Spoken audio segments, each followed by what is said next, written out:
I was so shocked when Brandon took her to talk because at that point, like we're like standing in the wings, we're like ready to like go out there and like say what we got to say. And you kind of like forget that things might not go as planned. Mm-hmm. And when he grabbed her, it's like, okay, this could go one of two ways. He's leaving, or he's going to, I don't know, propose to her right there. I don't know. There's a million things, actually, not two ways. There's a million things that could happen in this situation. And so we were just very concerned for her. And so we actually talked to her right after Brandon had spoken to her, but they didn't air that. And she was just really shaken up by it, to be honest, because she was like, that conversation right there just made me more confused than anything. And like, I was already really confused before coming into this. And I have to say that it just validated that even though Brandon might be like kind of young, like it's a very special bond that they have and that he is going to be there for her at the end of the day, no matter what. And I think that mm-hmm. that's really the reassurance she needed. Mm-hmm. And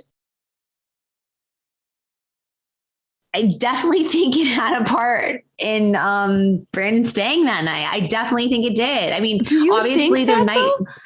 I do, because I'm telling you, like, she even said to Joe on their fantasy suite, like I cook breakfast next time. And he's like, so there's going to be another morning. And she's like, well, yeah.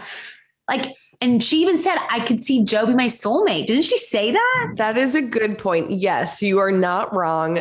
I think this is after Brandon's fantasy suite date. Because I was thinking about that, about how it was very confusing when he pulled her because he didn't really have anything. Like I thought he was going to go to her and be like, oh, well, Nate was acting like this week or whatever. He really just was supportive of like, you're my best friend. I'm here for you no matter what. Mm-hmm. Great sentiment.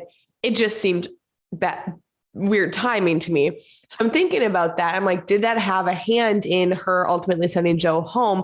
But then just going back, usually I know it's always very confusing and it's never easy going into those rose ceremonies, especially when it's dwindling down to have to send anyone home. But usually you have an idea, like, you know, that day, here's where my heart is. Here's what I'm feeling. Here's who has to leave.